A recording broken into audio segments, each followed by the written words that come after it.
Welcome to Catholic Connection with Teresa Tomeo, keeping you connected to your faith and your world. Teresa tackles the issues of faith and culture, the pro-life message, and media awareness. And now, here's Teresa Tomeo. And it's a Thursday, July 17th. Hope your day is going beautifully, and we are so thrilled that you've joined us here on Catholic Connection, EWTN's morning program. On a Wednesday, we have a lot to talk about today. So excited to have my friend Steve Ray with us. He's going to talk to us about the issue of repetitive prayer. This is a question that Catholics often receive from anti-Catholic fundamentalists and others who have a problem with the idea of repetitive prayer. And I always wondered about that because if you read Scripture, it's very clear, especially in the last book of the Bible, in the book of Revelation, where it talks about how the angels and the saints are in heaven saying, holy, holy, holy, holy, over and over and over and over again. So if you're not fond of repetitive prayer, then what do you think is going to happen in heaven? Anyway, we'll talk about that with Steve Ray. And it's important for us to remember that God is not telling us not to pray repetitively. He's telling us not to make it rote. That when we say these prayers, as for example, when we say the beautiful prayer of the Rosary, Hail Mary, full of grace, so we say it with our heart. And sometimes we may drift off or start thinking of something else. But that's okay. Just start all over again. I mean, we're human. That happens. But saying these prayers repeatedly is an incredible way to bring us closer to God and bring us peace. And if you recall, there was a study that just came out on how effective the Rosary is. The National Catholic Register and Catholic News Agency had a big report on that. And we did a story on that, I think it was about 2 months ago. And it's just beautiful in terms of what psychologists and sociologists are saying about the importance of repetitive prayer and what it does for you, for your mind, for your body, and for your soul. So great discussion to be had with our friend Steve Ray. And then, well, I just can't stand it. So many great people on the program today. Dr. Matthew Bunson, the one, the only, from our own EWTN News Division, of course, church historian, noted author, has a great brand new book out about Pope Leo. And he also has written and contributed to some 50-plus books. He's brilliant, and I'm proud to call him a friend. He and I are going to be co-hosting an amazing pilgrimage in October of next year, La Dolce Fide, the sweetness of faith, in the footsteps of the popes. And so we are going to have a great time teaching you about the history and taking you to some of the most important places in the history of the papacy and the one holy Catholic and Apostolic Church, including, of course, Roma, the Eternal City. We're also going south to Castel Gandolfo and the Vatican Gardens there. We are going to go to Viterbo, the city of the popes, and we're also going to be going to Orvieto, where the Pope lived for some time, and where, of course, we have the Eucharistic miracle, Corpus Christi, and where Thomas Aquinas did a lot of writing and teaching and preaching. And then we're also going to be going to Arezzo, and Arezzo is in Tuscany and a very important papal city. Now, within those different locations, as we'll explain coming up with Matthew, we are doing some very, very unique faith-related activities, and also time for some fun. And on our way back to Rome, after we spend several days in central Italy, we will be having a wonderful wine tasting in our region of Italy, where Deacon Dom and I live part-time, Umbria, the central region of Umbria. So Matthew and I will discuss. That's coming up at 39 minutes past the hour. And we'll talk about the second hour as we get closer to that for our EWTN Radio Extra portion of the program. Weather-wise, we have a system, according to the National Weather Service, in the Gulf that could produce some heavy rainfall and flash flooding for portions of the north central Gulf Coast into tomorrow. Widespread showers and thunderstorms are likely this afternoon into tomorrow, also from Central Plains into the mid-Mississippi Valley, Ohio Valley, and Central Appalachians. Dangerous heat is expected from the lower Mississippi Valley to the mid-Atlantic today. So that is a look at our rundown, as we say in the biz, and also, of course, our weather, what we're looking at in terms of continued storms. Right now, though, there's a lot of news, so we need to get to that currently, 4 minutes past the hour, here on EWTN.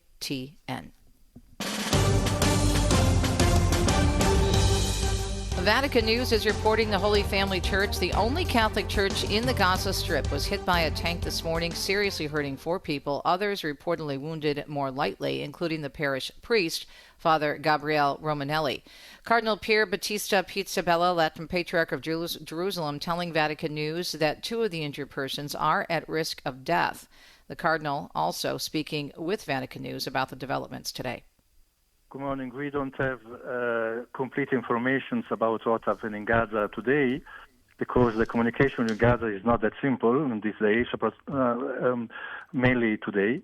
What we know for sure that there are a tank, they say the IDF said by mistake, but we are not sure about this. They hit the church directly, the Church of the Holy Family, the Latin Church, and there are 4 people seriously wounded. Among these 4, 2 in very dramatic conditions, and their life is a very serious risk of danger. There are also other wounded, injured, but less problematic. Among them also the parish priest, because they were all in the church. We try to get more information as soon as possible. Earlier, the Patriarch of Jerusalem had posted a press release on X confirming the church was struck by a raid. The statement said there are no fatalities confirmed at the moment, but the church did sustain damage. And according to the Catholic Press Agency, the Holy Family Church is currently hosting around 500 displaced Christians. The U.S. Small Business Administration, SBA, is opening up a Center for Faith and eliminating a regulation that banned faith-based groups from receiving disaster loans. Catholic News Agency has this story. The SBA, a branch of the federal government established to bolster the economy by supporting small businesses, announcing they would remove the long-standing regulation as part of the agency's efforts to end faith-based discrimination by the government. The SBA previously prohibiting any group principally engaged in teaching, instructing, counseling, or indoctrinating religion from applying for economic injury disaster loans, a regulation which the SBA is now nixing under the Trump administration. The SBA arguing that the regulation is unconstitutional, citing the 2017 U.S. Supreme Court decision, Trinity Lutheran Church of Columbia, Inc. versus Comer. Mark Mayfield tells us people convicted of fentanyl-related crimes can now face harsher penalties.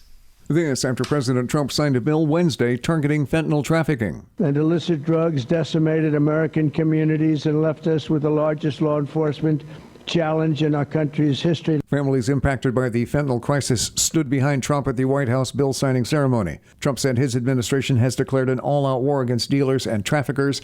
The Halt All Lethal Trafficking of Fentanyl Act classifies all fentanyl-related substances as Schedule I drugs. That means harsher penalties for people convicted of fentanyl-related crimes. I'm Mark Mayfield. Senate Republicans are giving a thumbs up to cutting funding for public broadcasting, the controversial World Health Organization, and some foreign aid. Lawmakers narrowly passing a package earlier this morning that would take back $9 billion in spending that had already been approved. It's part of the efforts of the Department of Government Efficiency. Now the measure goes back to the House for approval before heading to the president's desk for a signature. If that happens, a corporation for public broadcasting, which funds NPR and PBS, would lose funding, along with the World Health Organization and the U.S. Agency for International Development. Senator Eric Schmidt of Missouri rebuking Democrats' assertions against the bill and pitching the legislation as a way for lawmakers to do some course correction when it comes to wasteful spending that shouldn't have ever been given the green light. He told Fox News Digital that what Democrats want to do is keep as much of this money for their woke pet projects as they can. Brian Shook tells us speculation on the future of Federal Reserve Chair Jerome Powell had Wall Street experiencing some crazy moves yesterday. Initial reports that Trump's firing of Powell seemed imminent came out during morning trading, sparking a mini sell-off. But when Trump clarified that he had no plans to fire Powell, the markets quickly rebounded, proving the old axiom that investors like certainty. The president has been highly critical of Powell's refusal to cut interest rates. I'm Brian Shook. Today, protests are being planned around the country against Donald Trump, spearheaded by a Good Trouble Lives On group. And there's an interesting story that's developing. The CEO of an advocacy group says the organization turning down an offer that he said would have been worth around $20 million to help recruit for the rallies against the president. Adam Swart is a CEO and founder of Crowds on Demand, and he made the comments during an interview with News Nation that aired this week. Sorry about that, having trouble playing that clip for you. Today, protests around the country are being planned against Donald Trump, and as we mentioned, spearheaded by Good Trouble Lives On, a group that calls itself a peaceful and nonviolent protest and social change organization. And a witness is describing the lightning strike at a New Jersey archery range that left one person dead and hurt more than a dozen others. This man says everything was calm before that lightning strike. There was no thunder, and there was a lightning strike, and it hit this tree. I felt the electricity, but when I turned around, I could see that there was at least 7 people down. This was at an outdoor archery range in Jackson Township Wednesday night. The strike killed a 61-year-old instructor and injured children who were at the practice range. None of the injuries was life-threatening. Forecasters are warning of tropical flooding along the Gulf Coast. Flood warnings are being posted from the Florida Panhandle to south central Louisiana, which could receive over a foot of rain at a rate of up to 3 inches per hour both today and tomorrow. A high flood risk is also possible in the coastal cities of Mobile, Alabama, and Gulfport, Mississippi, where heavy storms could linger and soak the region with several inches of rain. In New Orleans, officials have opened several sandbag distribution sites due to the forecast. And Daniel Martindale tells us Southern California is also facing a chance of rain and thunderstorms, some pretty strong storms today and tomorrow as well. Forecasters say monsoonal moisture is coming in from the south. Rain could start falling in some areas as early as this afternoon. Today and tomorrow, the mountains will see a 20% chance of thunderstorms. The Inland Empire will also see a 20% chance of isolated thunderstorms tomorrow. The deserts, meanwhile, are facing a slimmer chance of thunder and lightning. I'm Daniel Martindale. Blood supply is running very low across the nation, with nearly 20% of blood centers on the West Coast reporting just a one-day supply or less. That's according to America's Blood Centers. In Northern California, for example, the Stanford Blood Supply Center is facing a critical shortage with only a few days' supply. We are in need of every blood type, but critically low right now is O types and A type. Renee Gibson is Director of Donor Services and says the shortage is due to increased demand from recent surgeries, a traditional slowdown in donations during the summer, and their South Bay Donor Center being closed for repairs. They are urging people to donate blood, and they're urging people to do it not only in California, but if you can do this, to do it across the country as well. Michael Kastner tells us there's a new hole opening up at Yellowstone National Park. The U.S. Geological Survey says they discovered the large hole back in April while doing some routine maintenance of temperature logging stations at the Norris Geyser Basin. The USGS says the hole is a blue water spring and was not there during their last visit last fall. They say the pool is about 13 feet in diameter and a foot deep and was formed as a result of a hydrothermal explosion caused by pressure changes that result from water turning into steam. The agency said the Norris Geyser Basin is the most dynamic area in Yellowstone Park. I'm Michael Kastner. And Connie Francis, the iconic singer who is one of the top-selling female artists of all time, has passed away at the age of 87. She died last night, 2 weeks after being taken to the hospital in extreme pain. Her close friend Ron Roberts confirming the news on Facebook this morning. She sold millions of records throughout the 50s and the 60s, with hits such as Who's Sorry Now and Where the Boys Are. And she was the first woman to have a #1 hit on the Billboard Hot 100 with 1960's Everybody's Somebody's Fool. She made it to the Spotify charts just this year thanks to a TikTok trend using her 1962 song Pretty Little Baby. She was born in New Jersey back in 1937 as Conchetta Franconero and eventually settled on Connie Francis as her stage name. It is a Thursday. We're glad you're listening to EWTN. Steve Ray joins us all about repetitive prayer. Stay tuned.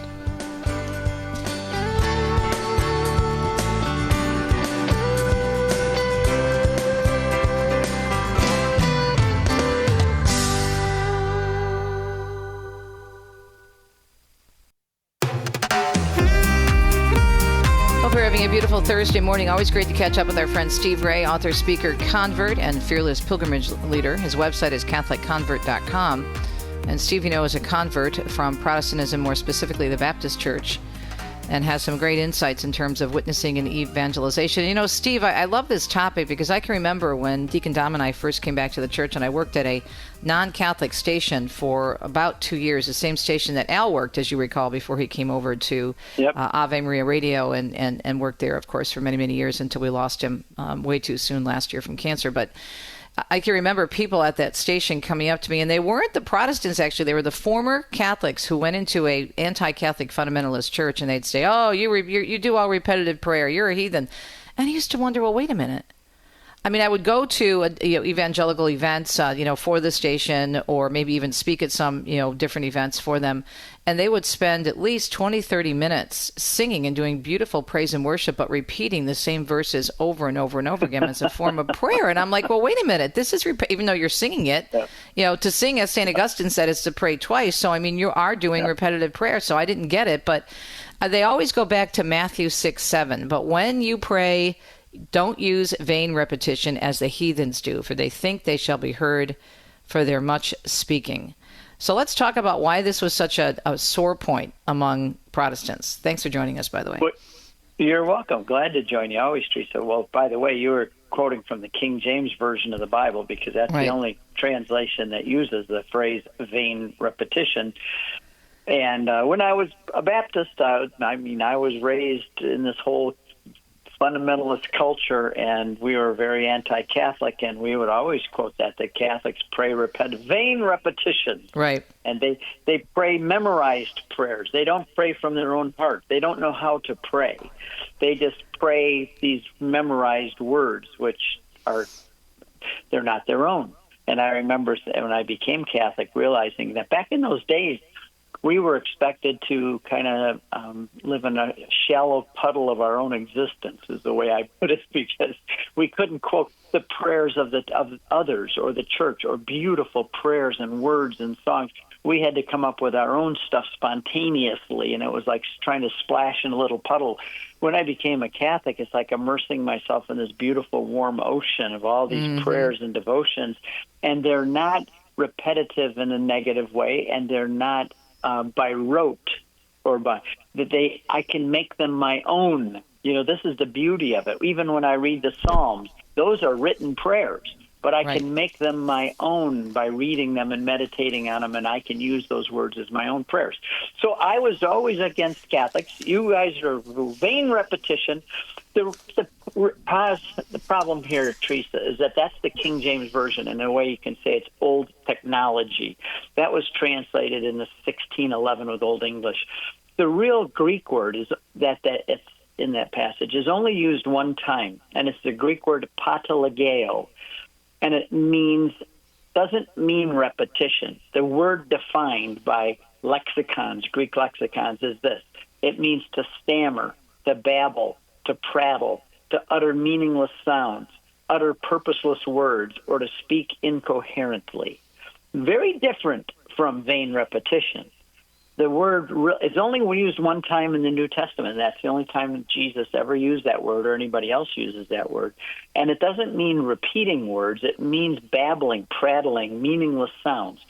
And the image, I think, that when you look at the commentaries and how people have understood that, what would Jesus have meant that this is how the pagans pray, or the unbelievers pray? Well, I think it goes back to the story in 1 Kings 18 when Elijah is calling down fire from heaven. Remember that? Those two altars. And the 450 prophets of Baal were there. And he kept saying, call upon your God to send fire down. And they were babbling away, and they were cutting themselves with knives to make themselves bleed. And I think that's when Jesus says that do not use the word that he uses is patologeo in Greek. He's referring back to that action of what those prophets were doing, where they're just babbling and prattling on with meaningless sounds, trying to get Baal to listen to them. He says, don't pray like that. When you pray, and then he gives us the Our Father that comes right after that. When you pray, don't pray like the babbling, utterly meaningless sounds like the prophets of Baal did. But when you pray, say, Our Father, which is totally radical. No other religions call God intimately Papa or Father or Daddy. And so that's how he teaches us to pray. So it's really bad. First of all, if someone uses that against you, that you pray vain repetition, call them on the fact that that's not what the Greek word means. That's old technology, old translation. New translations are much better at how they, for example, the English Standard Version, which I really like to use, says, and when you pray, do not heap up empty phrases. Do not heap up empty phrases as the Gentiles do. But it doesn't say we shouldn't repeat prayers. In fact, this is what my article's coming out at Catholic. Yeah, I was just going to ask you. It's coming out Catholic Answers this morning, right? Yeah, it's going to come out this morning. They told me they're posting it today, this morning, but they're California time, so it'll be probably early afternoon Eastern time. But in that article, I explain, the title of it is "The Bible Instructs Us to Pray Repetitive Prayers." And I never mentioned the rosary in it because they said they have so many articles about the rosary not being repetitive. I said, no, I'm going to write one on how we should pray repetitive prayers. I'm never even going to mention the rosary in it. So it's the way I describe prayer is, what is prayer then? In my paragraph, it says prayer is more than just asking God to give us things or do things for us. You know, sometimes we pray, Lord, do this, do that, give me this, give me that, kind of like he's a vending machine or something, you know, pop in a quarter, give me this. But prayer is an attitude of our heart. It's, you know, in 1 Thessalonians 5:17, it says, pray without ceasing. Well, how in the world can I pray without ceasing, Teresa? You're doing a show right now. Your hands aren't folded and your head's not bowed. You're not praying right now. And then when I'm done with this, I'm going to go out and put some mail in the mailbox. How can I pray without ceasing? It's easy if you understand that prayer is an attitude of our heart before God. It's one of my favorite phrases is to practice the presence of God. And what does that mean? When I wake up in the morning, I say, God is present to me today. He's with me all day. I'm in his presence every minute of every day. I can't avoid it. So I'm going to live my life and act as though I'm in God's presence. And I'm going to talk to him during the day. I'm going to commune with him during the day. And so this is what praying is. It's this attitude we have that God is with us, that he's in our presence, and we're talking to him. And the Catechism says, it's the elevation of our mind and our heart. We raise up our mind and our heart all day long. We're doing this to God. We're recognizing he's there. And we do these things. We praise his glory. We petition for things that are desired. We give thanksgiving for good things received. And we make intercession for others. Those are the 4 steps of what a prayer is. It's praising. It is asking. It's giving thanksgiving. And it's interceding for others. And we can repeat those. We don't have to say, well, we can't repeat anything. We can. And many prayers that we pray, even the ones like you mentioned with Protestants, they sing the song with the same refrain over and over again. And they say the same grace at meals over and over again. They can't be consistent with their own inconsistency. Well, the book of Revelation is pretty clear about what's going on in heaven in terms of, how we're praying repeatedly, in front of the beautiful altar of God and right. the saints and over and over again, holy, holy, holy. Well, then why do they want to go to heaven? I mean, I don't understand. It's all you're going to be doing is worshiping God, right? And if God can't stop repetitive prayers in heaven, how's he ever going to stop repetitive prayers on earth? So this is how my article starts. How do we learn how to pray? Well, heaven teaches us. Then the Psalms and the temple teach us, and then Jesus teaches us, and then the early church teaches us. So we can go through some of those. You mentioned Revelation. So what does heaven teach us about repetitive prayer? Well, in Revelation chapter 4, verse 8, and the 4 living creatures, day and night, without ceasing, they say, holy, holy, holy is the Lord God Almighty, who was and who is and is to come. Steve, hold that thought. We have to take a break. The music is with us. Hold on one second. We're going to pick that up because I want to dive into that. We're talking about repetitive prayer and why we are supposed to pray repetitively. Steve has an article coming up on Catholic Answers later today that will be posted. You need to check that out. More with Steve Ray when we come back on a Thursday morning. Father Mitch, by the way, we gave him the day off today.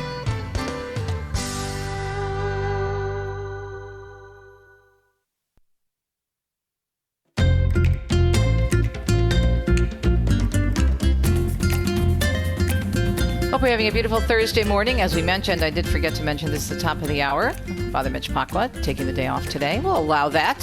He's a very busy man. And I'm so grateful for my friend Steve Ray to be able to come in and talk about a very important topic, how we can defend our faith lovingly and calmly. We don't have to fear anything. Another great apologist, and this is someone that Steve knows really well, my friend John Martinoni, told me a long time ago, Teresa, there's nothing in the Catholic Church that contradicts the Bible, and there's nothing in the Bible that contradicts the Church. And we have to remember that.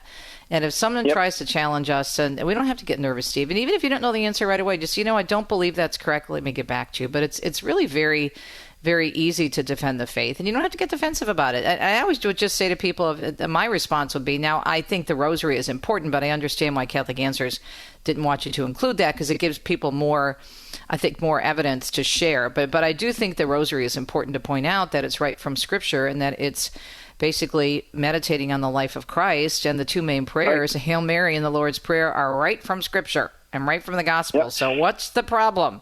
Anyhow, we were talking about... Oh, go ahead. In my movie, Mary, Mother of God, we're standing at the visitation where the words from the rosary come from. Blessed are you among women, and blessed is the fruit of your womb. And I said the rosary is really a meditation on the Gospels, especially since John Paul II put it in the luminous mysteries. Right. It's really a beautiful outline of the life of Christ. And so I end up concluding that section in my movie by saying, have you prayed the Gospel today? Mm-hmm. And that's really what it is. It's a prayer and meditation on the Gospel. And we go back to Revelation 4, we kind of got cut off there, but 24 hours a day in heaven, they're singing the same thing, and it says they sing it day and night without ceasing. Holy, holy, holy is the Lord God Almighty, who is and who was and is to come. And what's interesting is in the Our Father, he teaches we pray, thy will be done on earth as it is in heaven. Mm-hmm. Right. And if these are the kind of prayers going on in heaven, then obviously he would expect that to also to be done on earth with us. And that's the case. So then the next point I go to, Teresa, is the temple in Jerusalem, which was swelled with prayers. And all of the prayers and the activities in the temple followed the prescribed forms of worship that Moses laid down for them, what they were supposed to do. These psalms were prayed in the temple. In fact, Jesus prayed them in the temple. When he went up to Jerusalem with a family, there were psalms called the pilgrimage psalms, 120 through 134. These were repeated over and over again as they traveled up. They're called the Psalms of Ascent as we go up to Jerusalem. The pilgrims prayed those psalms. And the psalms are called the masterwork of prayer. If you want to understand prayer, you go to the Psalms to do it. Now, Psalm 136 is called the Great Hallel. Hallel means praise. Of all the Psalms, 150 of them, 136 is called the Great Hallel, and it was sung in the Temple of Solomon. Therefore, our Lord sang this or chanted it more with the lyre and the timbrels and the trumpet. And I'm just going to read you the first 3 verses of this psalm and tell me what you think of this. And this goes on for 26 verses. Give thanks to the Lord, for he is good, for his steadfast love endures forever. Give thanks to the God of gods, for his steadfast love endures forever. Give thanks to the Lord of lords, for his steadfast love endures forever and ever. And this goes on for 26 verses, Teresa, repetitive over and over again. And yet it was the great psalm that was sung in the temple, repetitive prayer. And this is what Jesus would have prayed, because that's what they sang in the temple. Right. And if it's not such a great thing, then then why wasn't it removed from the Bible? Right? I mean, come on. Exactly. The whole Psalms are repetitive. Exactly. Exactly. King David, right? I mean, look at David. It's right. In the Psalms. It's called the hymn book of the Hebrews. It's also called the book of prayer for the church. It's the church's hymn book or prayer book, and it is repetitive over and over again. So if a Protestant wants to accuse Catholics of repetitive prayer, they should never, ever, ever read Psalm 136. And Jesus. Oh, go ahead. I'm just going to ask you. I just think it's kind of silly, this argument, because I guess it's not from their perspective, because no, I think it's changing. So many Catholics would never even be able to, for many years, answer the questions that they present, the way they present them, and they present them in a very biased way, and kind of like a trick way to try to catch Catholics. But again, I think if even we know a little bit, and I think so many Catholics, especially our audience, know a lot more Scripture than they think, we can answer those questions. Just stop and think about it. You don't have to get nervous. You don't have to. I get a lot of emails, people saying, well, my cousin left the church and says this about the Catholic Church, or my friend says this. I'm like, okay, well, all right. You know what I like to do, Steve, and let me get your opinion on this, is I like to give people the resources, like I'll send them to a website like yours or John Martinoni's or Catholic Answers, or I'll send them an article, maybe the article and I want them to read. I want them to learn. I don't want to give them the quick answers because that's how I learned. Because I was challenged over the years when I came back to the church by a lot of former Catholics, as I mentioned in our introduction. And I had to dig in and I had to learn and I had to study Scripture. And it really helped me to do this on my own. Not that I didn't ask advice. I mean, I even out of the blue one day called up, got Scott Hahn's number. Did I ever tell you this story? I got Scott Hahn's number and I called him out of the blue and he called me back. And he talked to me for like 20 minutes. It was amazing. Anyway, bottom line is we have to do our homework on this, right? Yes, of course. I get people that write to me, Steve, what about this? I said, look it up. I said, I can't do your homework for you. You're never going to learn if you don't do it yourself. Right. But back to the repetitive prayer. Does Jesus ever pray repetitive prayers? He's the one that said, don't pray like the heathens do. But did he ever pray repetitive prayers? Well, in the Garden of Gethsemane, he prays, my Father, if it is possible, take this cup from me. Nevertheless, not as I will, but you will. In verse 42, it says, quote, for the second time, Jesus prayed the exact same words. Then in verse 44, it says, quote, prayed for the third time, saying the exact same words again. Take this cup from me. So he asked his Father 3 times in a row for the same thing. He repeated the question. Didn't his Father hear him the first time? Why did he have to repeat it 3 times? Is God busy and he can't hear his Son down in heaven? No, it's because that's the way we're to pray. In fact, when Jesus tells us, ask and it'll be given you, seek and you'll find, knock and it'll be open to you, ask, seek, and knock are in the present tense. And in the Greek, you could translate that, keep asking, keep knocking. And here's from 2 commentaries, Protestant commentaries, by the way. The imperatives ask, seek, and knock are in the present tense, being asking should be continual. Or another translation said the present tense can be translated keep asking, keep seeking, keep knocking, something that should be done continual. That's repetitive, and Jesus is the one that taught us that, even in his very words. And one more, in the parable of the unjust judge, a widow comes, Jesus uses. He's telling us about praying persistently and repetitively to God. This was the point of the parable. A widow comes to an unjust judge to ask for justice. She keeps coming and coming, and he doesn't want to answer. Then the judge said, this widow keeps bothering me. I will give her justice so that she does not beat me down with her continually coming and asking. And then how does the Lord respond? And if the unjust judge will give it due to her persistence and repetition, will not God give justice to you who cry out to him day and night? Repetitively? I added the word repetitively, but it's implied there. So Jesus, not only did he pray repetitive prayers, but he told us to keep asking, keep seeking, keep knocking, and to be persistent in prayer, and God will give it to us. So there we go. See, again and again, we're taught that we need to repeat. We need to pray. Steve, out of time, we're going to direct people to Catholic Answers and also Steve Ray's website, CatholicConvert.com. Thank you so much. You're welcome.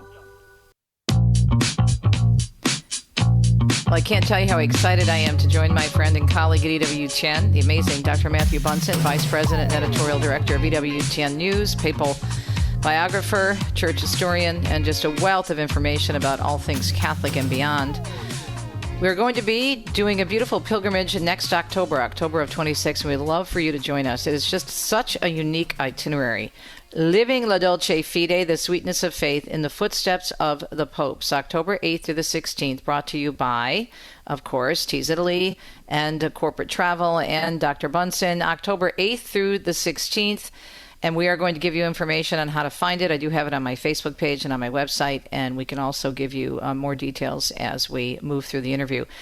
Matthew, I'm so excited about joining you on this, and I can't wait for our pilgrims to just get even a week's worth or more of your knowledge on this topic. This is really a unique itinerary, isn't it? It is very much so. And I was laughing when you and I first started talking about doing a pilgrimage together, because I've had the privilege of joining here and there for an afternoon or so with some of your pilgrimages, and having a chance to spend some time with some of the pilgrims who go with you. And I remember even thinking to myself, boy, I'd I'd happily go on a pilgrimage with you without doing anything else, just being a pilgrim.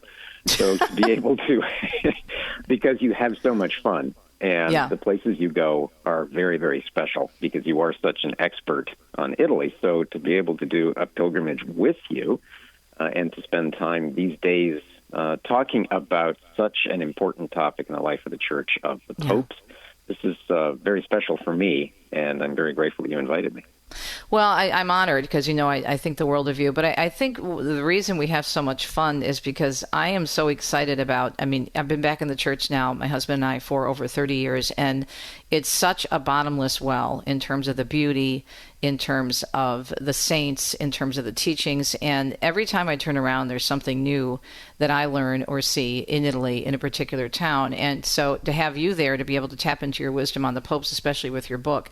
And a lot of people, the places that we're going, even in Rome, Matthew, people are not aware of in terms of there's these little hidden places, these off the beaten path places that we're going to be taking them to. We're working on, I think it's already been approved, going down to the barracks of the Swiss Guards, which is really quite neat. And then we're also going to be going, there's a special passage, tell us about that, in Rome, that we're going to be able to experience with the pilgrims. Yeah, it's sort of a perfect metaphor for the history of the popes because it's a secret passageway, but it's really not very secret if you have spent any time in Rome. And there's this sort of an alleyway, an elevated one along the walls that connect the Vatican with Castel San Angelo, and it's called the Passetto. Mm-hmm. And it was sort of a safety emergency path for popes in the event of an emergency, obviously, a crisis. And it's called a secret, but it's in front of everybody. And we think of it especially in 1527, when one of the popes, Clement VII, had to run for his life when the Holy Roman Emperor Charles V sacked Rome, who was a Catholic, of course, sacked Rome, and the Pope had to flee from the Vatican Palace to Castel San Angelo for safety. To be able to walk that was very, very difficult over the years, and happily, we're now in a position where you can do these tours along the Passetto. So these are the little snapshots of history that you've talked about that people don't really think about or don't always have access to.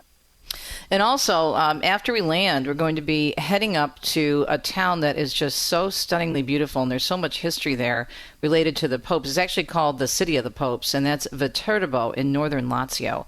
And you've been there, right? Yes. Yeah, it's incredible, isn't it? It really is. And we just went through a papal conclave. Right. And the conclave system that we know of today essentially began there because that was one of the spots where the longest interregnum in history took place. And it was the place where the people of Viterbo got so tired of the cardinals not making up their mind that they tore parts of the roof off so that when it rained, obviously the cardinals were left to the rain itself and reduced them to bread and water. And the Pope who subsequently was elected, that's Gregory X, Blessed Gregory X, created the conclave system that we have today. So you'll be able to see where all of that happened. And to be able to walk those streets is going to be very special. But I'm also very excited about where we'd be going right after that, which is, of course, the magnificent town of Orvieto. Yeah, Orvieto is one of my favorites, and there's so much there. I mean, you have the Eucharistic miracle, of course, which actually happened in Bolsena, but is housed still, the Corpus Christi miracle, in the amazing Cathedral of Orvieto. That is a very papal town as well, is it not? Yeah, you had popes who would depart Rome. In some cases, they'd take the whole papal court with them. In times, again, of strife and difficulty. And so a lot of the medieval popes, you find them sort of sprinkled about the towns of Umbria and even into Tuscany. And they found safety there, but they obviously certainly left their imprint in the history of the papacy. Yeah, and it's just so pretty, and it's very unique because it sits on top of, it's an old Etruscan town, it sits on top of a mountain, and in order to get there, you obviously, we can drive the pilgrims up, but you also can take, the funicula or an elevator way, way, way up, and then we'll be staying in a lovely hotel where Deacon Dom and I have stayed right around the corner literally around the corner from the Duomo there. And this is just a little bit of a taste of what you'll be getting if you join us on Living the Dolce Fede in the Footsteps of the Popes, October 8th through the 16th in 2026. 6 with my guest, Dr. Matthew Bunson. So, Matthew, tell us about our spiritual director. I'm so excited for Father Thomas to join us. Yeah, so our spiritual director is going to be Father Thomas Petrie, who is a Dominican, a theologian, just departed as the president of the Dominican House of Studies here in Rome. He's very well known for radio, for television. He's also one of the most fun Dominicans you'll ever meet, and we both know that Dominicans tend to be a lot of fun. Well, I can't wait to let him loose in Orvieto and talk about Aquinas, because in the Eucharistic Chapel of the Corporal, the Eucharistic Miracle, Thomas Aquinas is all over the place in those frescoes. That's absolutely right. Yeah, I think he has the most followers of any Dominican in the world on X. So that tells you something about his appeal, but also he's a brilliant homilist, and I'm looking forward to his reflections, too. So we have, of course, we're going to be going back to Rome at the end. We'll have several days in Rome, but then we go up to Arezzo. Now, Arezzo is a beautiful city in Tuscany, and Deacon Dom and I went there right before all the coverage of the Pope began. It was the first weekend we were in Rome. Then I had to get back down, obviously, to do the show for the conclave. But I loved Arezzo. It's the first time we were there, and it's such a pretty place. And that's very important, because that's where Pope Gregory is buried. So we're going to be having Mass there at the church, I believe. But then kind of pulling it all together, having been in Viterbo, Orvieto, and then going to Arezzo before heading down to Rome. Yeah, that's right. Arezzo is, if Viterbo was the birthplace of the conclave system, Arezzo is also the place where it was first held, following the death of Gregory X, as you noted. So we're sort of tracing the history of not just conclaves, but the whole of the papacy. It's why we're focused heavily as we are on Rome, especially going to places like St. John Lateran, Santa Maria Maggiore, Santa Sabina, the Aventine Hill, with its connections, obviously, to Gregory the Great and also the Dominicans there. And then, of course, St. Peter's, a beautiful tour of the Sistine Chapel and the catacombs of Callistus. So there's an endless amount to see, but I'm especially looking forward to, I know we're hoping to do the Scavi tour. Yes. And to have a papal audience, part of the general audience with Pope Leo. Yeah, and I believe we're confirming Dr. Liz Lev as our guide. She always does all of our Rome tours, and she's just off the charts amazing. But the other point that I wanted to make is, given all the attention now on Castel Gandolfo with Pope Leo spending time there again, a lot of people haven't had the chance to go south of Rome to Castel Gandolfo, and I don't think they realize just how beautiful it is. It is such a gorgeous lakeside above Lake Albano, a volcanic lake, but it is so peaceful. It's so charming. And to see the Papal Palace there in the Vatican Gardens, that's going to be an extra treat. Yeah, it really is. And hats off, or zucchetto off, I guess, in this case, to Pope Leo for making the decision to go back, which is one of the great traditions in the history of the Pope. You go all the way back, really, to Urban VIII, the great Barberini Pope, who really established the papacy at Castel Gandolfo. And that Pope Leo right now is staying at the Villa Barberini in Castel Gandolfo. But you're also right. Just the drive out to the Alban Hills is worth it. But then to be able to spend a day or so in Castel Gandolfo itself, to do a tour of the Apostolic Palace, and then to have a dinner in Castel Gandolfo, it's a rich tie as well to Pope Benedict XVI, because one of his last acts as Pope was to go to Castel Gandolfo, and his resignation from the papacy took effect in Castel Gandolfo itself. So it has also additional meaning in the modern history of the papacy.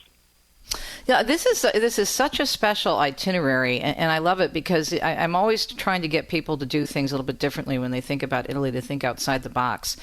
The other point, too, is that we're going to 3 different regions. We're going to be in Lazio, obviously, for Rome and for Viterbo and for Castel Gandolfo, but we're going to be in Umbria with Orvieto, and then we're going to be in Tuscany. So they get a real flavor of 3 very different regions. And that's what I really love about this itinerary, being someone who, as you know, lives in Italy part-time, to show people that each region has, well, there's always those connections to the church, but each region has such beauty. Yeah, that's exactly true. And each region has its own flavors, its own characteristics. There's that great saying about Rome, that una vita non ne basta. You know, a lifetime isn't enough Amen. That's certainly true with Italy. I know you've written whole books on that particular subject. But It's crazy. It's just every time I turn around, there's something else I learn. There's a story I learned about St. Francis, and I think I've been to Assisi probably 50 times, easy, in all the years I've been doing tours and traveling to Italy. And we had such a great guide when I was working with Steve Ray on his recent pilgrimage in May. This young guy, never had him before. He was wonderful. He took us to this little alleyway, this little street, and we're standing in front of this house. And it's a house of apparently one of St. Francis's best friends when he was just first starting out the order, when his family thought he was nuts, right? And he's down near where St. Mary of the Angels is now, and his order's down there in the Portucula, the little portion church that they started. And the parents of St. Francis say to this friend, you have to go down there and you have to get him back. Okay, so you're the one who's going to bring Francis back. Mm-hmm. After 3 days, this young man joins the Franciscan order. And I never heard that story. And I've been to Assisi a million times. So this is a thing about Italy. It's so exhaustive. I mean, you can't exhaust all the beauty about the faith. So I'm super excited. I'm excited that your beautiful wife, Bonnie, with whom I've bonded over many different issues, she's going to be joining us. And Deacon Dom will be there to assist Father at Mass. And so we'd love for you to join us, myself and Dr. Matthew Bunson, of course. And we have to add one quick thing, too. Sure, go ahead. Part of this itinerary, wine tasting. Yeah. Oh, I forgot that. How could I forget that? I'm 100% Italian. Yes, and I'm going to push. We're still working on the place. I want to do a wine tasting in Umbria as we're on our way back from Arezzo, because people overlook the wines of Umbria, and they're fantastic. So I'm going to suggest that it be in Umbria, but we will continue to talk about this. Matthew, thank you for taking time out of your schedule, not only to talk to me today, but to join us on this amazing pilgrimage. I think it's just going to be fantastic. Oh, it's a privilege. It's going to be a lot of fun, and I hope everyone can sign up for this. Yes, and we are willing to take 2 buses. Right now we're looking at starting with 1. We already have a few people on a waiting list, so please, if you're interested, you can contact Corporate Travel. Their website is ctscentral.net. ctscentral.net, or you could email either Dr. Bunson or myself. It's on our Facebook pages and websites. You can go to teresatomio.com and just go to the event section, or shoot me an email and we'll get you in touch with Corporate Travel. This is filling up already. Next October, join me and Dr. Bunson and Father Petrie to talk all about the footsteps of the popes next fall, God willing, the 26th in Italy. We'll be right back.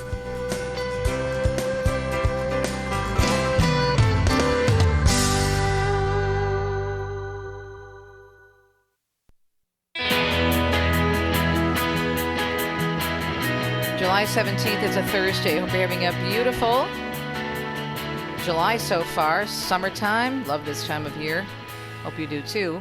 Coming up in the second hour on EWTN's Radio Extra, 2 Cents came across a very interesting story in what's happening in Canada regarding euthanasia and how so many people are not aware of the extreme measures the country is taking and going even further with some proposed legislation. And this is similar to what I was talking about earlier this week in terms of what the gospel is telling us about being aware, having our eyes open. It's part of our responsibility to be aware of things that can hurt people, including not only our souls, but physically to affect the dignity in the human person. So we'll talk about that in 2 cents. And very excited to have a Michigander on with me, Dr. Dan Osborn, theologian for the wonderful Diocese of Saginaw, Michigan, talking about a new national Marian survey from the Center for Applied Research in the Apostolate. How do we view Mary? What does it mean? He's got the results, and there'll be a new article that's going to be posted today with our friends at Our Sunday Visitor. He will explain. So that is the second hour of Catholic Connection here on EWTN's Radio Extra on a Thursday. And don't forget, we would love for you to join me and Dr. Bunson, of course, from EWTN, and of course his wonderful expertise on church history. We are going to some very unique places. In addition to Rome, we're going to Castel Gandolfo. We are going to Arezzo, and we are going to Viterbo, the city of the popes, and Orvieto, the home of the Eucharistic miracle, and so much there about Thomas Aquinas. That's next year. Check it out, ctscentral.net. If you have any questions, just shoot me an email. We'll be right back on a Thursday for hour number 2 with you of Catholic Connection. Hope you can join us.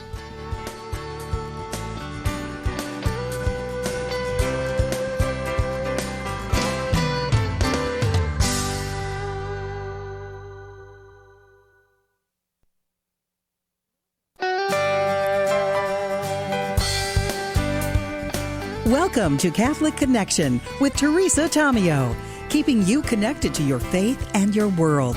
Teresa tackles the issues of faith and culture, the pro-life message, and media awareness. And now, here's Teresa Tamio.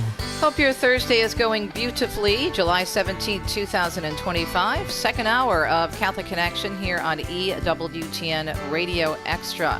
We have a great lineup for you. Very excited to have Dr. Dan Osborn back with us this morning, a theologian for the Diocese of Saginaw. He joined me several months ago to talk about research he was doing regarding our Blessed Mother, a survey. He has the results now from the Center of Applied Research in the Apostolates. And today, breaking news here on Catholic Connection, he has a special article that's being posted on osv.com regarding the results and what they mean and how Our Lady is viewed and the impact it has on the Church, the role of Our Lady in our faith. So it's very exciting stuff, and look forward to chatting with Dan for not one but two segments. In the T's 2 cents, I came across a very alarming story about what's happening across, at least from me in Detroit. Canada is very close across the Detroit River.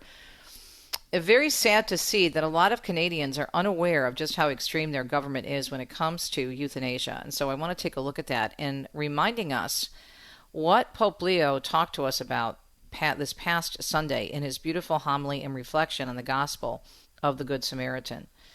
Why was the Samaritan keenly aware of the man on the road when so many others who were quote-unquote religious walked on by? And our responsibility as believers to be aware. And to be aware means that we have to be engaged and we have to pray for the Lord to open our eyes to these situations that are in our culture that affect the dignity of the human person. So we'll talk about that in 2 cents. First, though, let's get to the weather.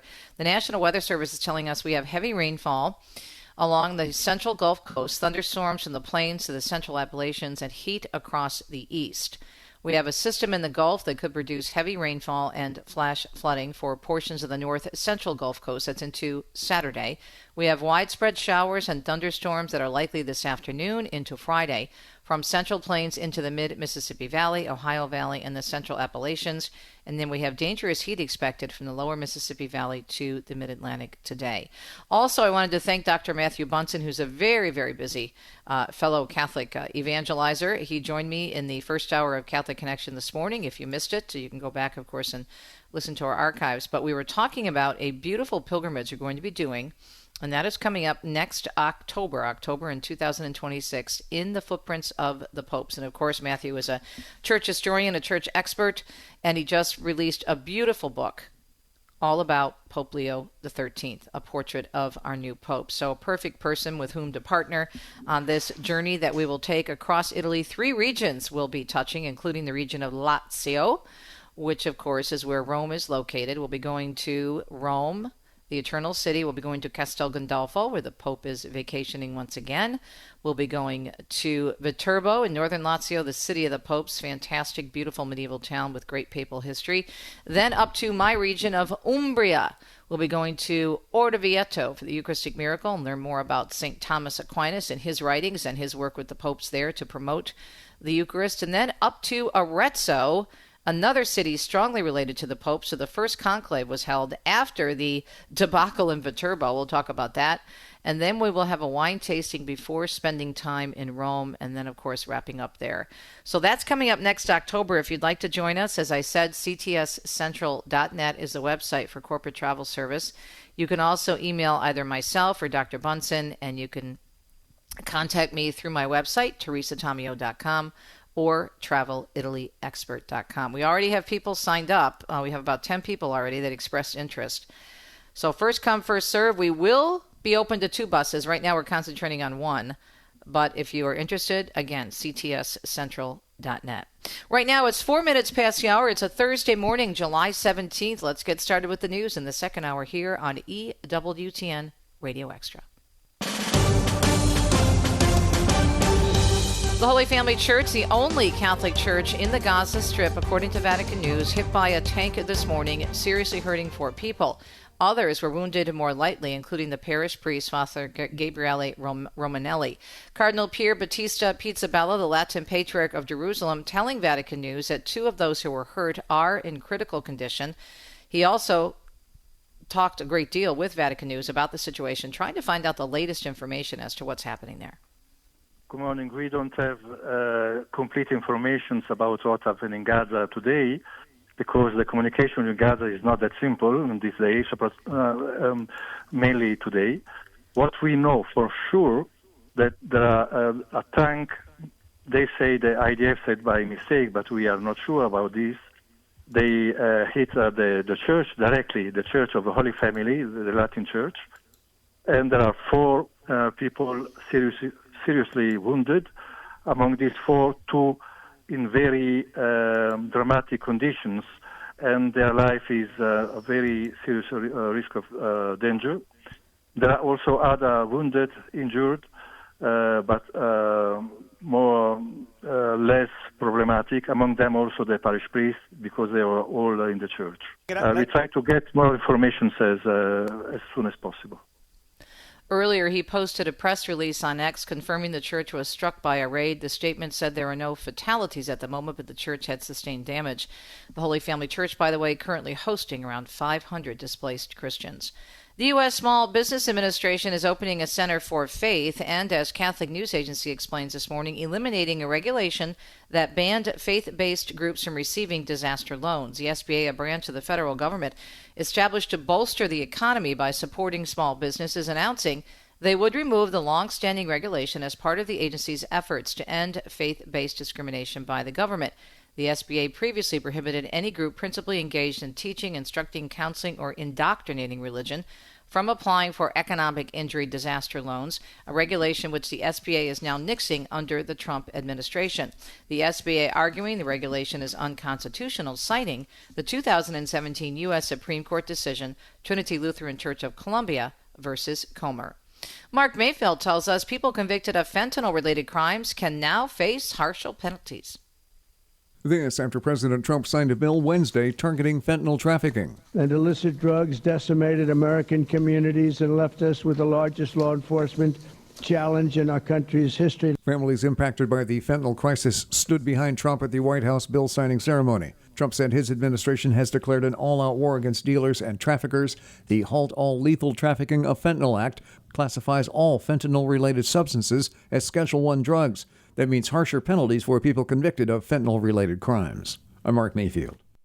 The yeas are 51, the nays are 48, and on this vote, the bill is amended as passed. Senate Republicans giving the big thumbs up to cutting funding for PBS, public broadcasting, the controversial World Health Organization, and some foreign aid. Lawmakers narrowly passing a package early this morning that would take back $9 billion in spending that had already been approved. It's part of the efforts of the Department of Government Efficiency. Now the measure goes back to the House for approval before heading to the president's desk for a signature. If that happens, the Corporation for Public Broadcasting funding NPR and PBS would lose funding. We'll have more on that on, of course, Fact Check Friday tomorrow, along with the World Health Organization and the U.S. Agency for International Development. Also this morning, speculation on the future of Federal Reserve Chair Jerome Powell, as Brian Shook tells us, had Wall Street experiencing some whiplash yesterday. Initial reports that Trump's firing of Powell seemed imminent came out during morning trading, sparking a mini sell-off. But when Trump clarified that he had no plans to fire Powell, the markets quickly rebounded, proving the old axiom that investors like certainty. The president has been highly critical of Powell's refusal to cut interest rates. I'm Brian Shook.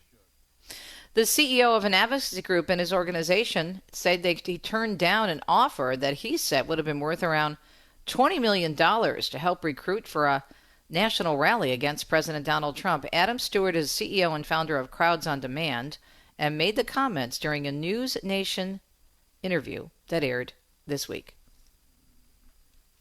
Aligned with the organizers of the July 17th movement have approached us, and in fact, we rejected an offer that probably is worth around $20 million. $20 million? Correct. I mean, this is a nationwide thing, right? It's not to say I would have made $20 million personally, but the value of the contract would have been worth around that amount nationwide to organize huge demonstrations around the country. But personally, I just don't think it's effective. So I'm not trying to call myself virtuous for rejecting it. What I'm saying is I'm rejecting it not because I don't want to take the business, but because, frankly, this is going to be ineffective. It's going to make us all look bad. Protests around the country are being planned against Donald Trump, and they're spearheaded by the group Trouble Lives On, Good Trouble Lives On.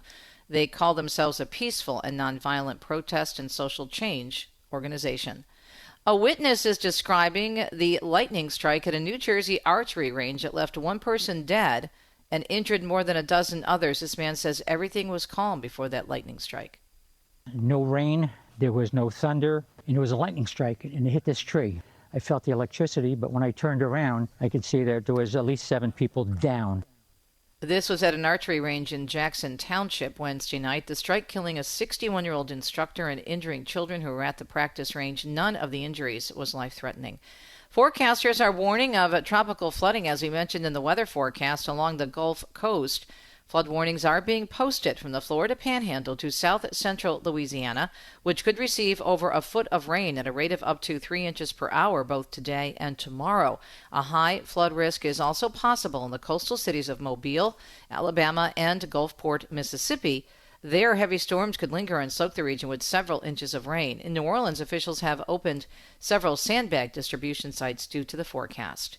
Daniel Martindale tells us Southern California, meanwhile, facing a chance of rain and thunderstorms both today and tomorrow.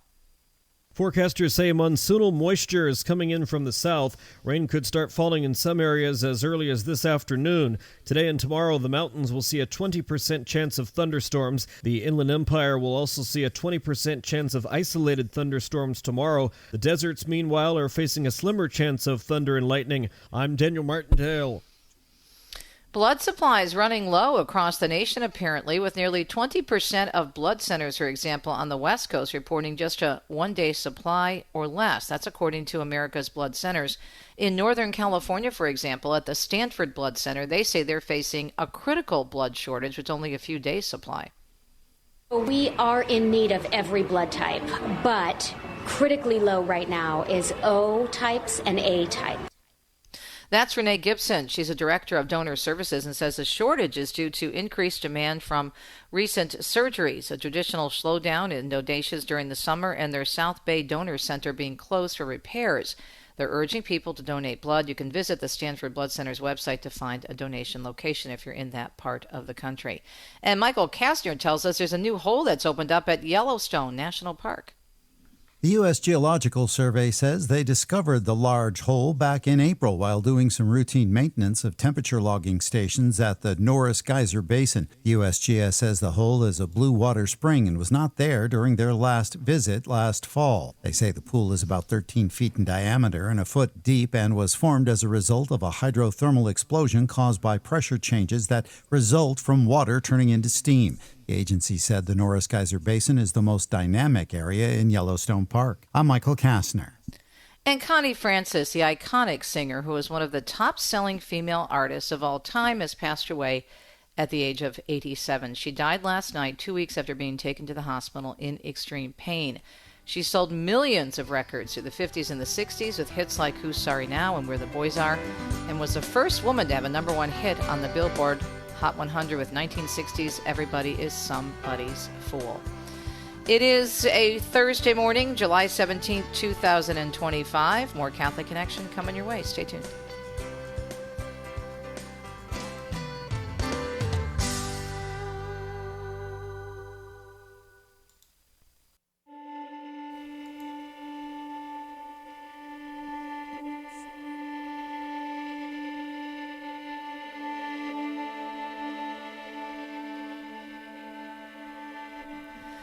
Welcome back. It's 10:16 on a Thursday morning, July 17th.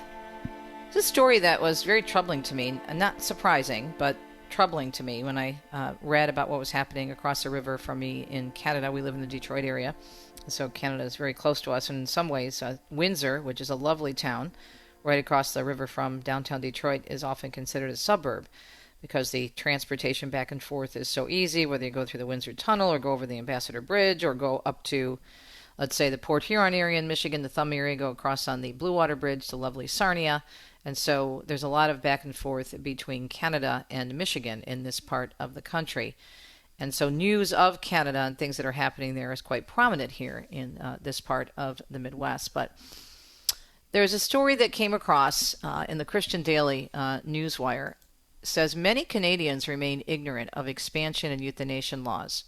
And this was based on a study. The story was posted just a few days ago. Many Canadians remain unaware that euthanasia laws have passed and further legal challenges. Now listen to this one. And we ran this story in the news a few weeks ago, such as allowing self-termination for mental illness alone, are proposed by lawmakers according to the Evangelical Fellowship of Canada. The EFC issuing the warning after evaluating social media reactions to its recently published brochure, Euthanasia in Canada, which outlines ethical and practical concerns about the country's Medical Assistance in Dying program, or the MAID program.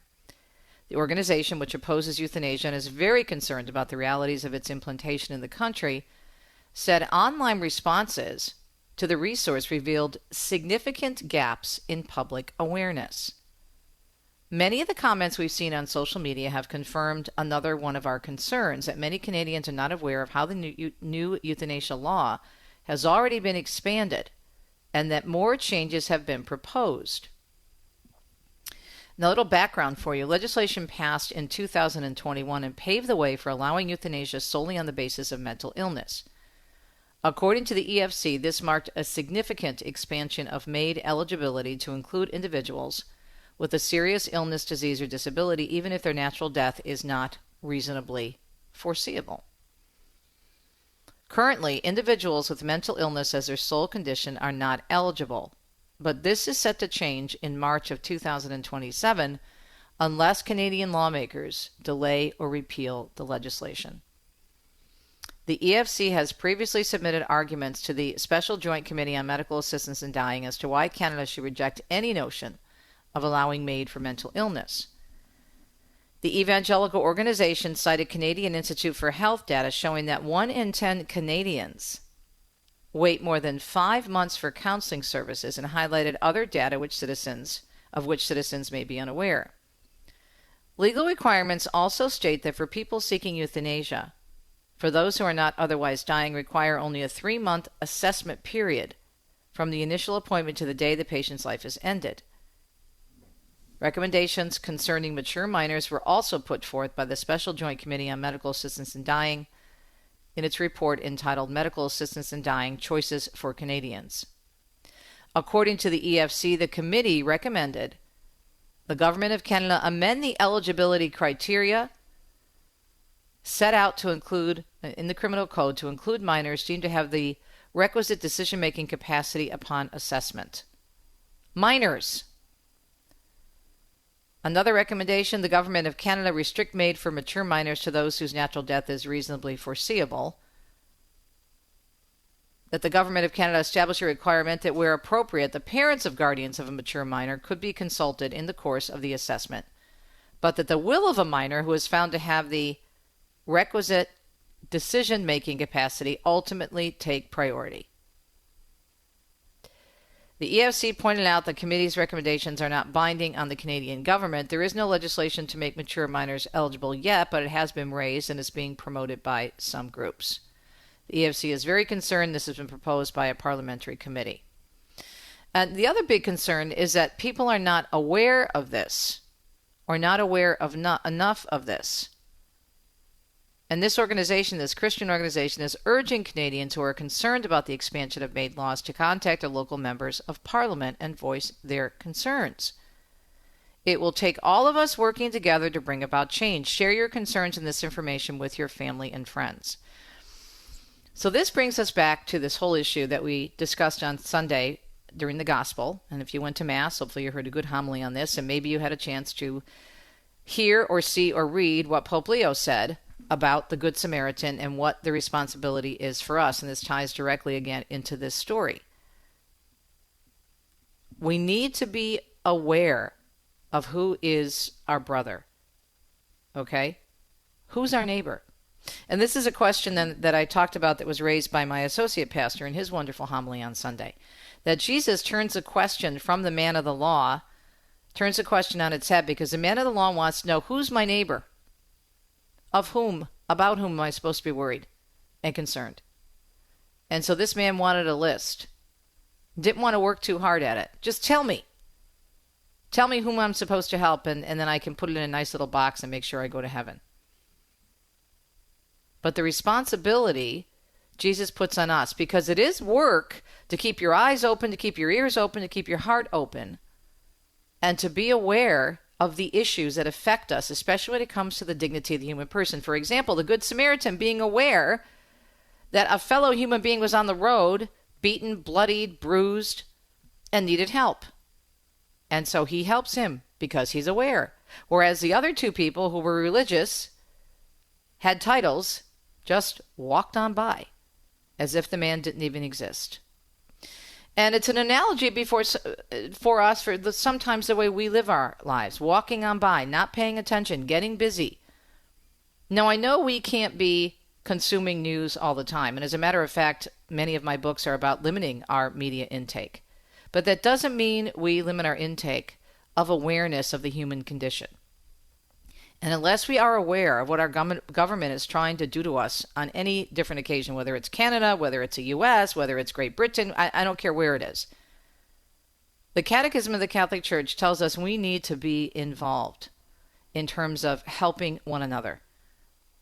And even the Catechism on Immigration, the first part of it talks about us being open, the Catechism paragraphs on immigration, being open to the vulnerable, to those in need, to the widow, to the immigrant, to the orphan.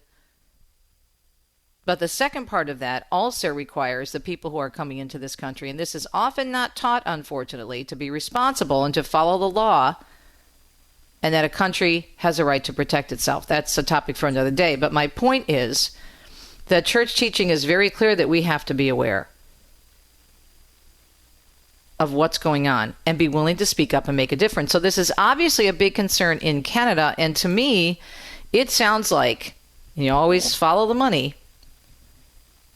Sounds like money has a lot to do with these new efforts that they're trying to put forward in 2027, where someone with a mental illness, and what determines who's going to decide what a mental illness is?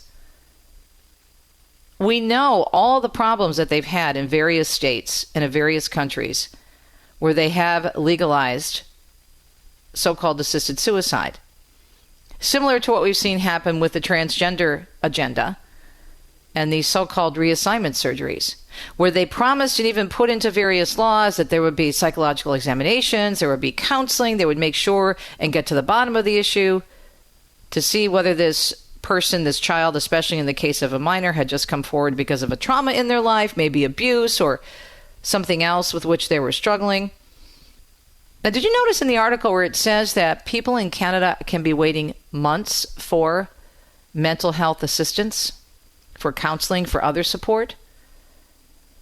And so perhaps this also has to do with money. That, gee, we could save a lot of money if people with serious mental health conditions, such as, let's say, someone is struggling with depression, which is a very, very serious condition, or schizophrenia, or some other mental health problem. We don't have to deal with it. We can just encourage them to take their own life. We need to be aware, and we need to speak up for those who can't speak for themselves. We'll be right back.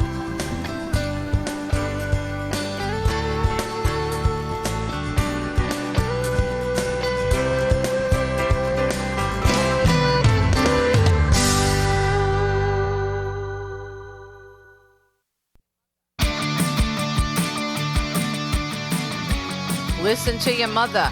That's what my mother used to say, Rosie Posey, M-O-T-H-A. And I'm glad that our Mama Mary is having a vital impact on the One Holy Catholic and Apostolic Church. And we have proof of this. Groundbreaking research confirming Mary's vital impact on the church. Insights from a theologian who initiated the study. And that would be our guest, Dr. Dan Osborn, who's with the Diocese of Saginaw, Michigan, not too far from us here in southeastern Michigan. Dr. Dan, great to have you on the program. Good morning. Good morning. Wonderful to be with you again, Teresa. Now, I love the way you open this is putting together a piece that you wrote on this. You said, in the coming years, some Roman pilgrims will undoubtedly search for Pope Francis's tomb at St. Peter's Basilica.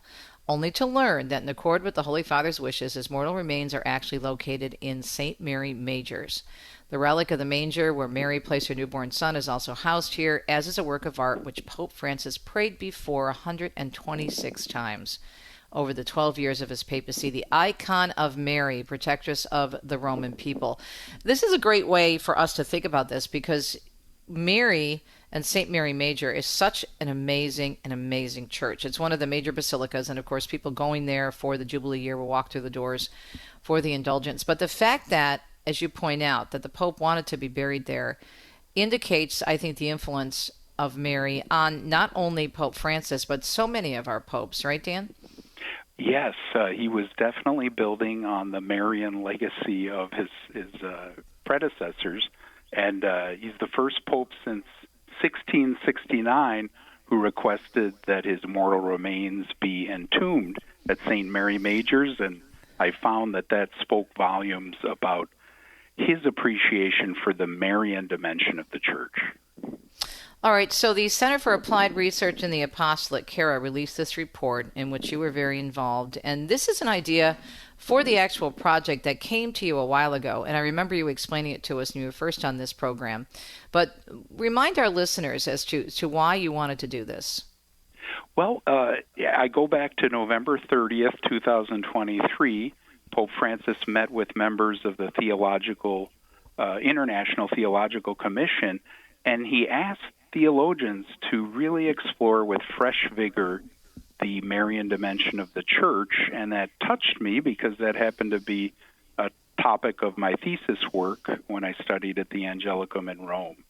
So in prayer, I discerned, it was almost like a why not grace, and thanks to many people helping, and you are one of them, Teresa, to get the word out when we were trying to raise funds for this project. It has come to fruition, and I'm so deeply grateful. All right, so how many responses did you get? Was the response high? Of those who received the survey from CARA, a little over 1,000 bishops, priests, deacons, and religious superiors did respond. And the director of CARA said this might be the first ever Marian study with social science behind it. Yeah, it's just very powerful. All right, so there are a number of different findings, and I'm glad we have two segments this morning to plow through these because they're very important. So let's start with Mary's role as mother of the church. What did you find in this survey? How important is that? Yes, it stood out for me that 89% of those responding reported either a strong devotion or some devotion to Mary.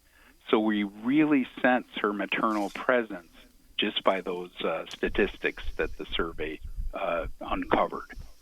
All right, let me just read the stats here just so people get the idea of just how big of an impact Mama Mary has. Her role as Mother of the Church is borne out by the fact that a combined 89% of the respondents report having a strong devotion, 58% some devotion, 31% to Mary. Furthermore, 74% report their devotion to Mary has strengthened them. 34% are very much strengthened them, 41% in living out their ecclesial vocations. Now, the next one I think is super important because I think sometimes we forget on calling on the intercession of our Blessed Mother to foster more vocations. And this was the second point, the second finding, correct? Yes, and in as much as the Blessed Mother gives us that just beautiful example of fruitful receptivity, that's her whole spirit, it is significant. This really popped out for me that when the clergy and religious superiors talked about discerning an ecclesial vocation, 71% reported praying the rosary privately during their time of discernment. Wow. That is so refreshing because for years, and you know this as a theologian, and I don't know why it happened, but the rosary was frowned upon, and even in the seminaries they were saying, oh, that's old-fashioned, we don't do that anymore. Yeah, it is a bit of a mystery. Some speculate that maybe in the name of, the great ecumenical spirit coming out of Vatican II, perhaps Mary was unfortunately viewed as a bit of an impediment to advancing ecumenism. That's just a theory I've heard bandied about, but it seems that our Blessed Mother has made a beautiful comeback, so to speak. Amen to that. All right, now the next one is really interesting, Marian apparitions and the impact of them on vocations. Yes, I found it interesting. Of course, the big three finished highest in terms of approved apparitions and their related devotions having an impact on the original sense of a vocation for clergy and religious superiors. Fatima, Lourdes, Guadalupe were all between 44% for Fatima, Guadalupe 31%, but 14% reported that Medjugorje had a greater meaningful impact on their original sense of a vocation. And for me, that rang a bell with Cardinal Schönborn, who had shared in an interview with an Austrian newspaper that if there was something wrong about Medjugorje, he said, we'd have to dismiss half our seminarians, since so many of our priestly vocations are both directly and indirectly related to Medjugorje. Wow. And, wow. And that, resonates with me because the only reason I'm sitting here serving as a lay theologian is my life was changed through the what the church calls the spiritual experience of Medjugorje. So we have 2 minutes left before the break, but I want to go over briefly number 4, and then we'll pick it up after the break, Dr. Dan. The Catholic Church and the Eucharistic Revival, and you mentioned in the research it's noteworthy that 80% of the respondents indicate that their devotion to the Blessed Mother has strengthened their Eucharistic devotion. Now that makes sense if you think she's Mary, Mother of the Eucharist, but I guess sometimes we don't think about that connection. That's right. And, certainly with some of our non-Catholic brothers and sisters, they can view Mary as almost a threat to the centrality of Christ. Even among some Catholics, there can be that worry. But this shows, no, the Blessed Mother is truly all about leading us to Jesus and Jesus in the Eucharist. So I thought that was a nice complementary finding as we have had this Eucharistic revival in our country. Yeah, in reading the results of this report, this survey, it's so encouraging to me as a cradle Catholic that people are getting Mary's role, the importance of who she is, and how nothing that she says or does, whether it's in Scripture, whether it's in the apparitions, everything always points back to her Son and the teachings of the Church. She never is going to lead us astray, and that's why this is so important. She is our mother, and Jesus told John when he was on the cross, "Behold your mother. Mother, behold your son. Amen. Son, behold your Yes. mother." Right? And Yes. Jesus was talking to all of us, not just St. John. More with Dr. Dan on this beautiful report, Center for Applied Research in the Apostolate. We're listening to our mother, as in Mama Mary. Thank you. What a great report. Very encouraging. We'll be right back.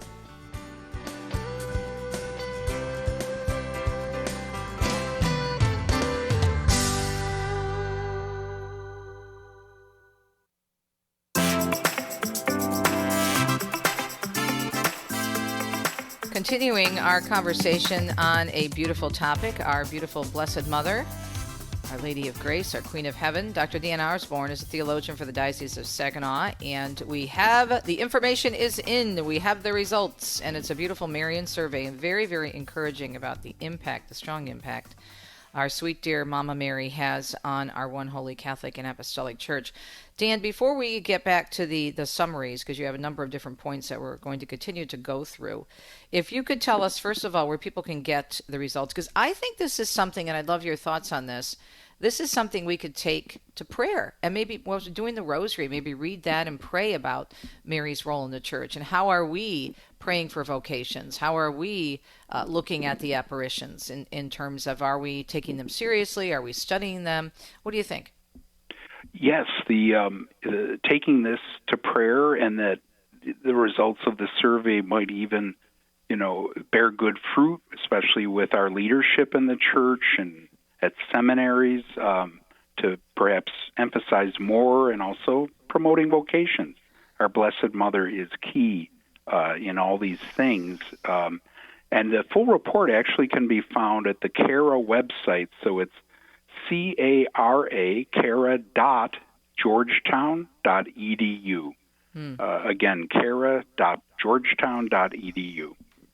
All right, let's go back to the main points in the survey in terms of what you discovered. Number 5, Pope John Paul II's promotion of the Marian consecration, according to St. Louis de Montfort, also appears to have had a significant impact, correct? Very much so. And I was pleasantly surprised that 44% of all respondents reported that they had made this consecration along the lines of St. Louis de Montfort's original Marian consecration.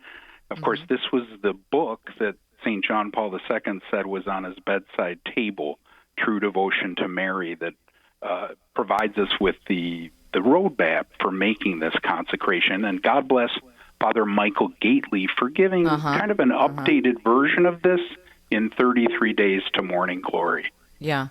And I think also Father Gately and Pope St. John Paul II helped us move past, unfortunately, that effort to say, well, let's be more ecumenical and kind of put our Blessed Mother and the Rosary aside, which I don't think I think we should have done the opposite. This is just my opinion, not that anybody asked me for it, but had we done a better job after Vatican II of explaining to our brothers and sisters outside the church why we pray the Rosary, what it is, why we have a devotion to Mary, who knows how many not only converts we would have had, but at least a better understanding and appreciation of what we do in the Catholic Church when it comes to particular types of prayer. Fascinating you mention this, Teresa, because one of the roles I have here in the Diocese of Saginaw is Bishop Gruse's ecumenical delegate. And when I meet with, go out to lunch with pastors from other denominations, usually the first thing they want to talk about is Mary. And some are very admitting that they believe their denominations don't give enough attention to the Blessed Mother. Wow.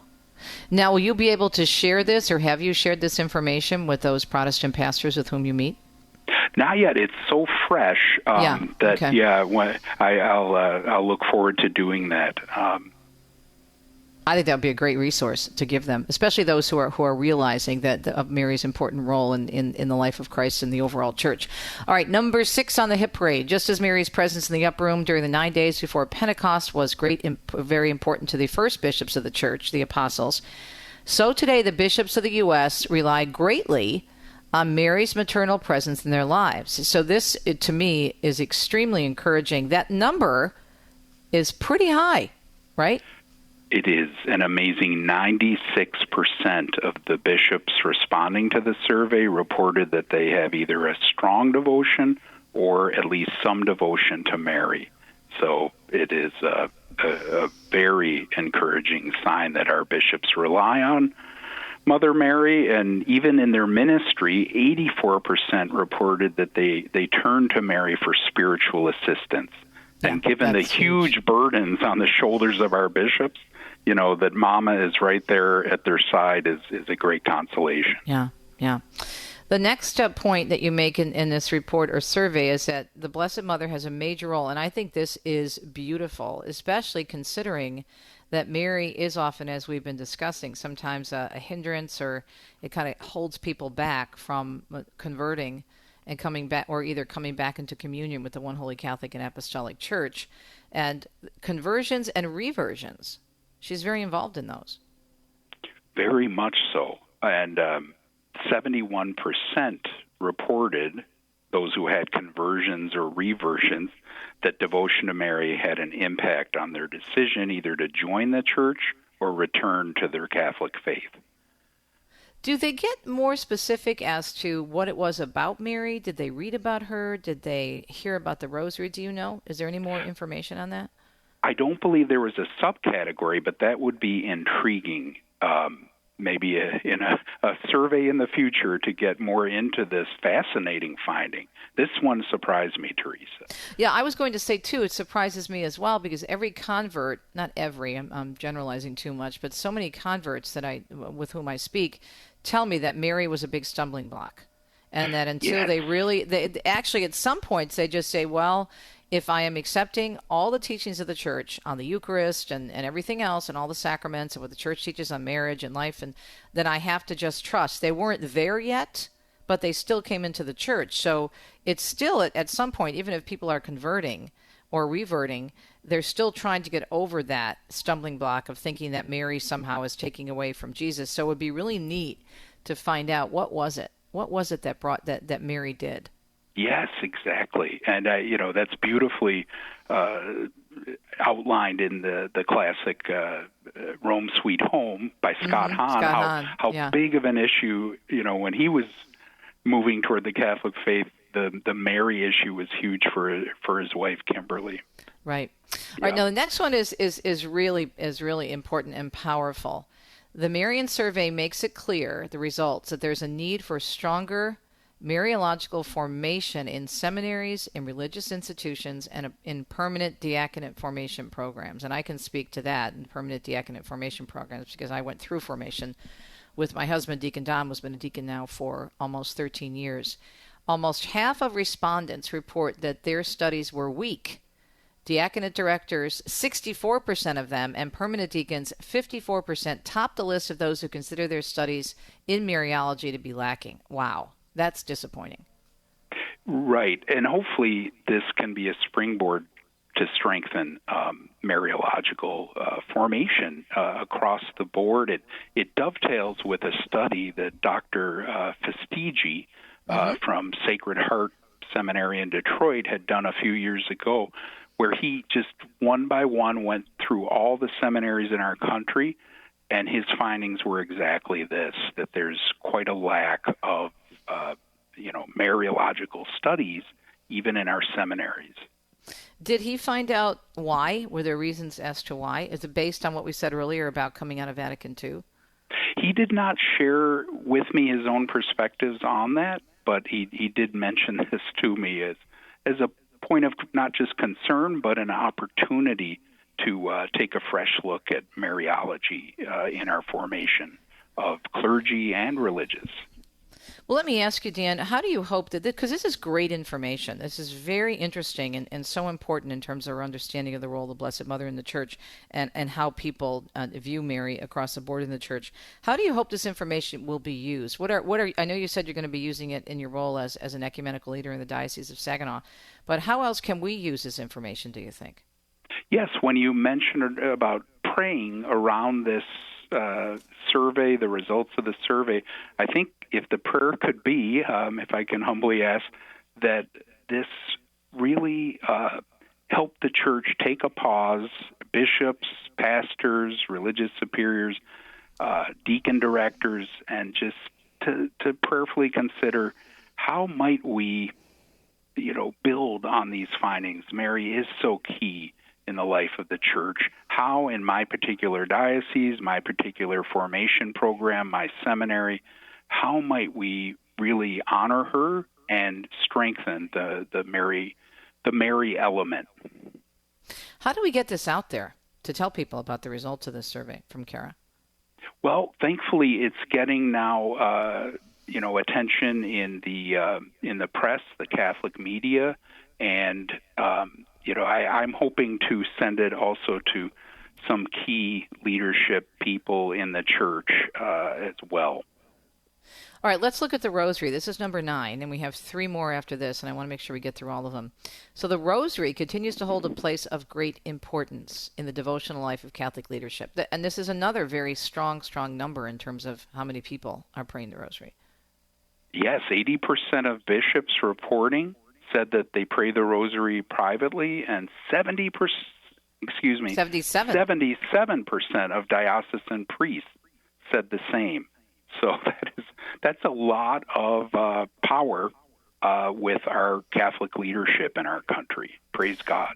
Amen. And the next one, and this is a responsibility on all of us, and I'm glad this is in here, the domestic church, as in the family, by far the most powerful setting to cultivate Marian devotion, right?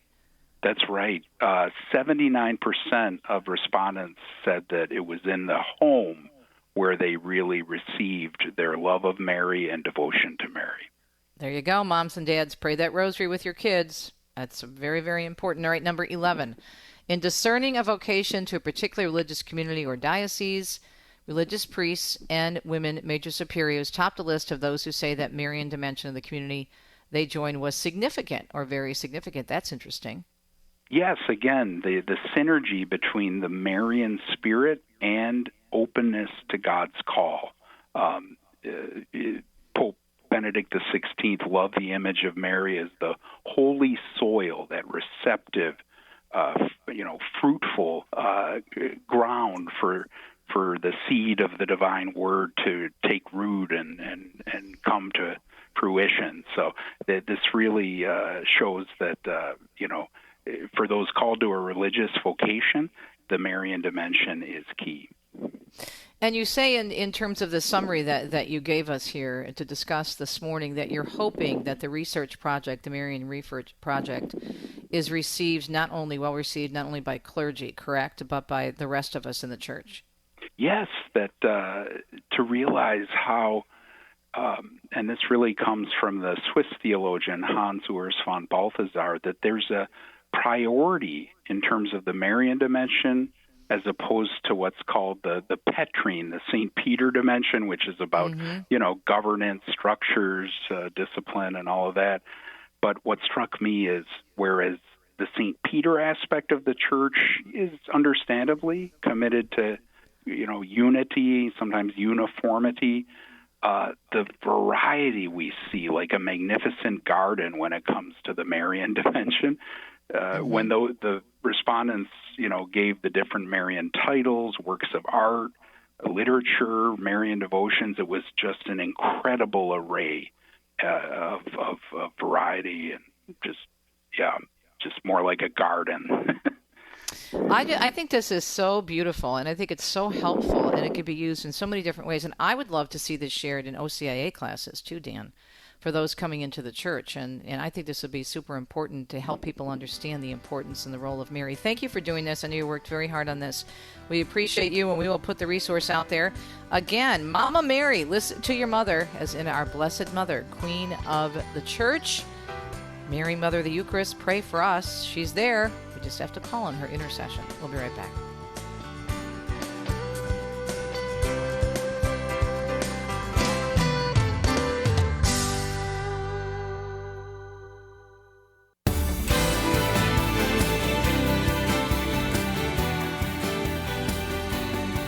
Thank you so much for tuning in to EWTN's Catholic Connection in the second hour here on EWTN Radio Extra. Don't forget to tune in to all of our great programs, radio and TV-wise. My friend Raymond Arroyo and his wonderful World Over program, EWTN News Nightly, EWTN News in Depth, Pro-Life Weekly, and so much more. EWTN.com for all the information. Speaking of EWTN, my friend Doug Keck will be with us tomorrow for our Inside Word, so you don't miss a thing. Every week we give you a highlight of what's coming up on our network. So you can stay tuned, make a note of it, or maybe record something here, there, or everywhere. Then we're also going to be talking in Fact Check Friday about how PBS and NPR, they're clutching their pearls because they're saying we're not biased. Why are they taking away money from us? Are you kidding me? Are you kidding me? Talk about denial. There's a country song. I'm not a country music fan, but some of the writing in country music is amazing. A song came out many years ago by Pam Tillis called Queen of Denial. Call me Cleopatra, because I'm the queen of denial. These people are in denial. Even a very liberal editor, so liberal, openly admitting that he never voted for a Republican, was raised in liberal areas of California, and he left NPR I think it was last year. Is it last year now? Yeah, earlier last year, because of the bias. He felt that they were not doing their job in terms of giving chances to different voices on the network. And now they're all upset saying they're being accused of being biased when they're really not. We'll discuss. Have a great Thursday. Talk to you on a Friday. A domani. Ciao, ciao.